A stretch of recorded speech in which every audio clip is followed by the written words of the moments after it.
Hey everyone, welcome back to another episode of Staying Forever Strong. Today I'm really excited to have Amazon bestselling author Ginger Scott. She's known for the Falling series and the Waiting series. I personally am biased to the Waiting series. I read it a couple times, so you should all go get it. She's also been nominated for a Goodreads Choice and a Rita Award. And I'm just really excited to talk to her and all about what she does and how she stays strong. Thanks Hey, for having Ginger. me. Hi. Hi. Oh, of course. I'm excited. Yeah, Reed and Nolan, their story was touched me. I'm so glad. I'm so glad. I think, yeah, more than almost any character I've written, there's definitely a little bit of me in Nolan's fabric. So Yep. No, that's like same with my characters. It's like a lot of it because it's like experience, like things you've done sure. or gone through. It's like it's easier to bring it in because it's so real. Right, right. And it's something we can all relate to. So Yeah, no, I totally understand. Have you been working on any writing like during this time or? I have somehow, and it came in a burst, and so I'm trying not to stop because I don't want it to get bogged down. So I'm just I started a new series, and I have the first book in that series coming out on May 28th. And Ooh. it's called the Varsity series, and they're all standalones but interconnected characters. And I'm just I'm I'm already in the middle of the second book, just because I'm in their world, which is not in a Yeah, pandemic, and I'm trying to like live in it and just keep it going. So yeah. Well, I'm excited. I'm gonna definitely put that on my list to get yeah, on thank you. May 28th. So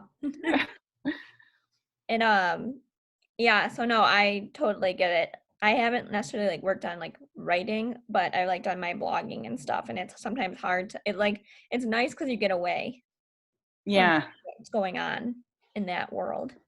it's hard though to just it's always there. It's always obvious, and the temptation for me to like flip on CNN is just Yeah. like I can see my remote. It's right there. It's like, So well, grab it. yeah, I try to like limit myself. I'll watch. I'll catch up with what's happening in the world in the morning, and then I'll turn it off, and I won't look again until like dinner.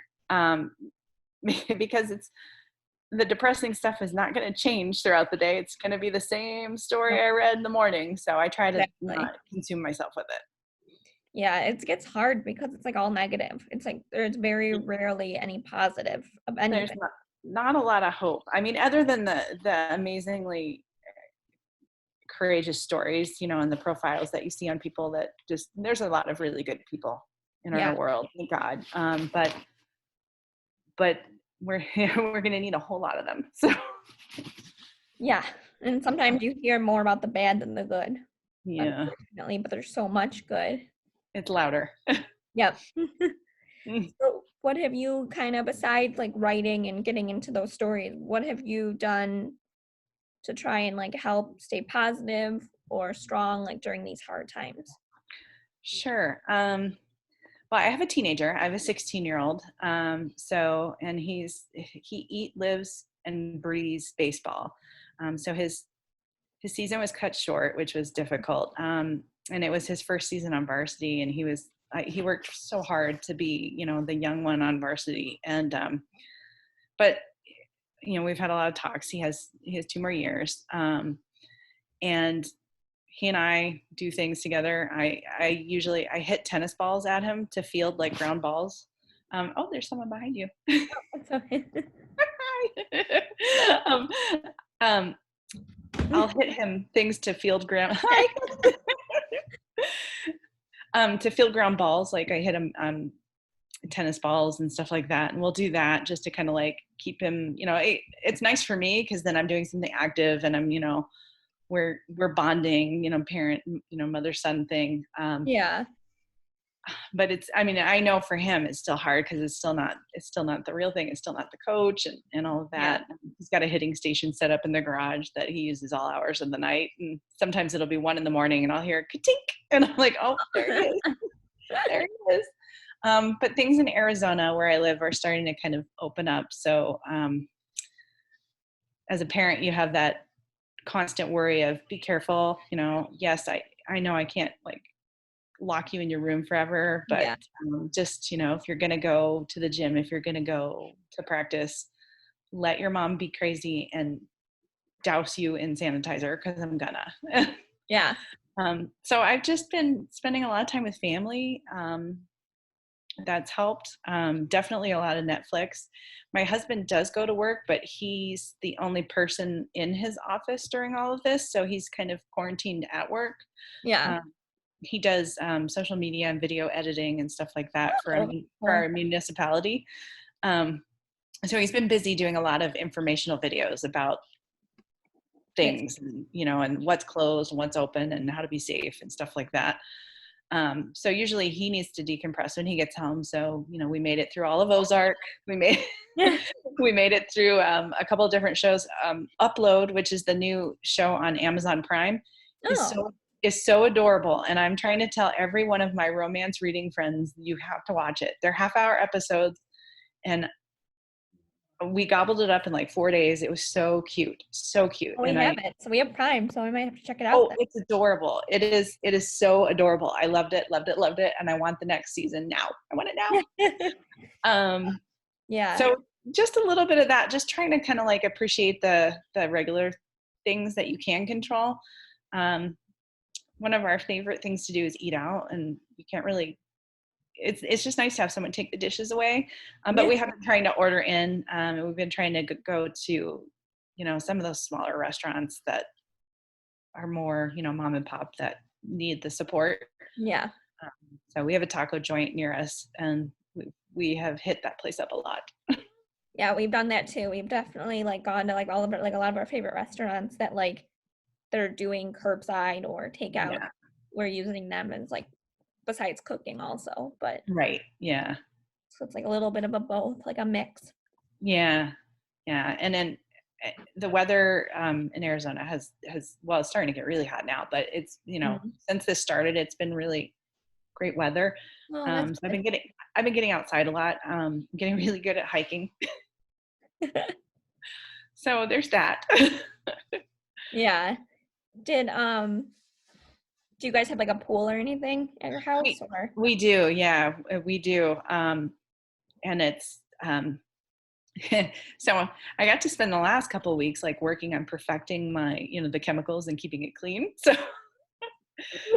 my husband was teasing. He's like, "Oh, maybe you can become a pool boy." Maybe I will. I don't know. That's your job, you know? Yeah, it's a pretty good color of blue right now. So yeah, we've gotten in a few times. Yeah. And that, my son, he's 16, but when he gets in the pool, he immediately becomes 7 and wants Oh, to do cannonballs and splash and all of that. So that's been kind of nice. And he has had like a friend over to swim. yeah. So he's had some like social interaction, but under the constant rules of mom. So Yeah. And like, being outside, it's a lot easier to like be able to be with somebody because it's not as hard to be 6 feet apart. it's not, yeah, and And there's then you have a space. mask and all that. It can, Yeah, but no, I've had a couple of my friends over, but just like outside. yeah, And it's nice to like be able to or just go for a walk like on each side of the street. Like so it's like yeah, still getting to see those people. And yeah, I live with my parents, so it's not like I'm alone. yeah, yeah. It's good. It's good because Yeah. and not having any interaction is very hard. So there's the plus on technology. It's because you Yeah. can reach out to other people. So kind of Like doing Zooms like this. Yeah. yes, And exactly. actually I've connected with people like I haven't talked to in a long time, so it's been really cool Yeah, to do that. connections that way. Yeah. So is there anything else you want to add?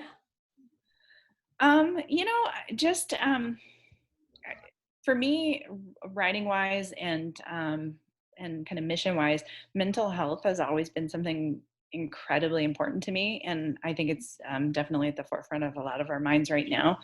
Yeah. Um, a few of my books really center on mental health and depression and dealing with it, Yeah.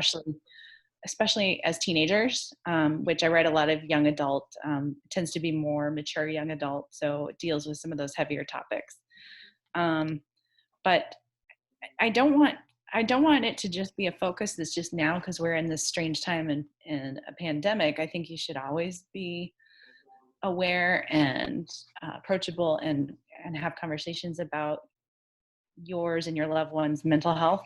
But now is an especially important time to check in on people, Yeah. just to make sure everyone's feeling it, but to make sure that they're feeling it in a healthy way. And if you're not, it's okay. It's normal. It is normal. But don't be afraid to talk about it. Exactly. So many of us try to like hide that side and put on the shiny face and pretend everything is perfect. And it's okay that it's not. It's absolutely okay that it's not. And it's May and it's Mental Health Awareness Month. So good timing. Yeah. So yeah, I would like to share with people to just to not be afraid to reach out and to talk, and to not be afraid to share stories about things being difficult. I ebb and flow, and I go through a lot of difficult times. Yeah. Where that negative voice in your head tells you things that are lies, and it tells you that oh, you're not good enough, or this isn't good enough, or no one really likes you. They pretend to like you. We all have those demon voices that lie to us. And I have gotten really good at being vocal with my family and my loved ones. With my parents, with my husband, with my son. Um, Boy, my son's probably like, "Can we quit talking about mental health?" Talk about it all the time. But I think that's part of it, is taking that stigma away and making it something that's okay to talk about. And if anyone is interested and wants to, a couple of my books that really deal with mental health. One of my most recent ones is called Cowboy Villain Damsel Duel, and it's actually a sci-fi romance, and it was loads of fun to write, but it deals a little bit with mental health. And Wild Reckless, which is my book, which was nominated for a Goodreads Choice Award. It's a couple of years old now, but it still is one of my most favorite things I've done, because it deals heavily on mental health, and sort of a commonality that runs through one family of these boys that everyone kind of calls the wild children because of their behavior. But it has some really honest conversations about mental health and drug abuse and stuff like that. So if anyone wants to check that out, it's out there. So All right. Well, thank you so much for coming on and talking with absolutely. me. This was so much fun, and I'm glad that we got to do this. Me too. This was another episode of Staying Forever Strong, and I'll see you guys next time. Bye.